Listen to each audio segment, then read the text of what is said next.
up, guys? I'm out here with the Nova, and I happen to get the new wheels on.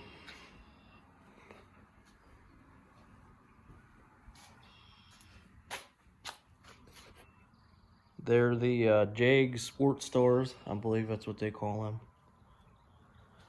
The backs are 15 by 7, 4-inch backspace, and 255 60/15 tire.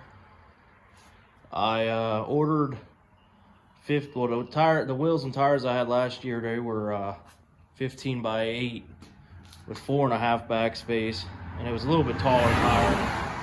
And I tried them on here when I put the rear end, and there was just no way they were going to fit with the car sitting down low now.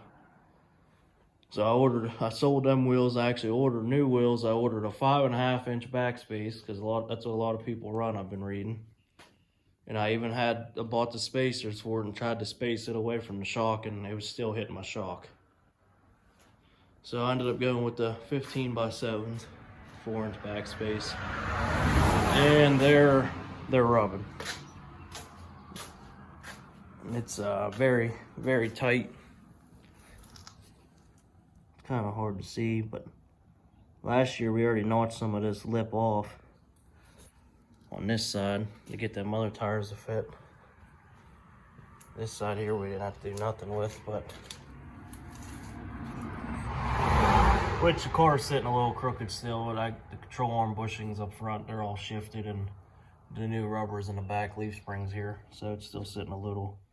But whenever you sit down on this side, it sits down pretty far, and you can see it was rubbing my tire there.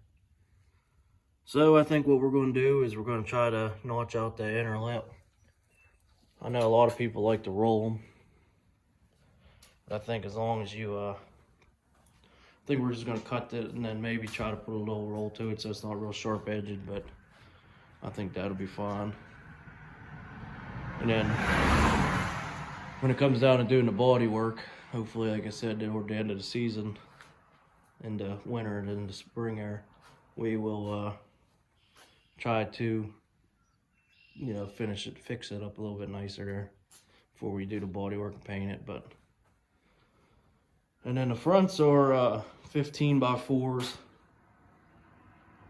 with a 165/80 15 tire. It's the same exact size I actually ran last year. But yeah, overall I like them. At first I was a little hesitant about it. I think it's because I ran a 15 by 8 4.5 backspace on my Trans Am with the same wheels, and the backs looked a lot deeper. Now I didn't have skinnies on the Trans Am, but they're starting to grow on me. I think if I can get these tires to fit, I think I'm just going to stay with them. I thought about later on buying a shock relocation kit and running that 5.5-inch backspace and maybe trying to tuck a 275/60 under there, but I think a 255 is plenty wide enough for me. It's not like I'm going to be racing a car or nothing. So, kind of regret not doing that shock relocation kit earlier this year though. I went and ordered all the new plates for the the U-bolts and the bottom plates and everything, and shocks. And then I turned around and found a kit on there for like $40 more, and it came with the shock relocation kit and everything.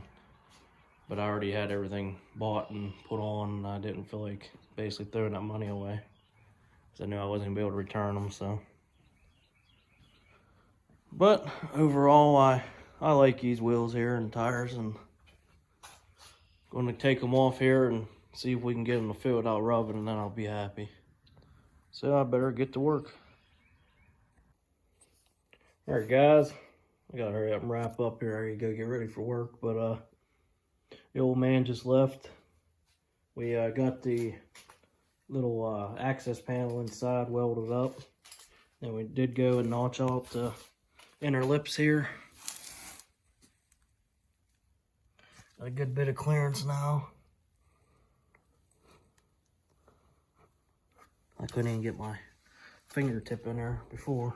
Now I can get my thumb in there sideways. So, and then here is the passenger side. So I can still get my thumb in there. I don't think it's the best angle there, but So, didn't get to drive it yet, but definitely think it's gonna fix it. Passenger side, I mean, we still got a little bit more room if we needed, but I think it's definitely plenty enough. Not really gonna drive the car though until I obviously gotta get the seat back in. But I gotta get these control arms taken care of. So I ended up, the ones from Summit were back ordered till the middle of May, so I went ahead and canceled them. They were called a Speedmaster. I read a little bit of mixed reviews on them, but so I went ahead and ordered. I actually found a set of their OER or OER reproduction, whatever that name is. They actually make tubular control arms for these, so I ended up ordering those, and the one's in stock, so it should be coming soon. The other one said it was supposed to ship in 24 hours from the manufacturer, so not exactly sure what that means, but sounds to me like they should have them. So I'm thinking hopefully I have them by next week. So I couldn't find too much on them, so we'll find out what I got when I get them. They had a couple reviews on Classic Industries. One guy said they're really good, another guy said something about the dust covers after a little while or something, but it's hard to go by reviews also though, so. But yeah, that's gonna be it for this video. Hopefully we'll get them control arms soon and we'll be ready for cruising. But thank you guys for watching. Let me know what you think.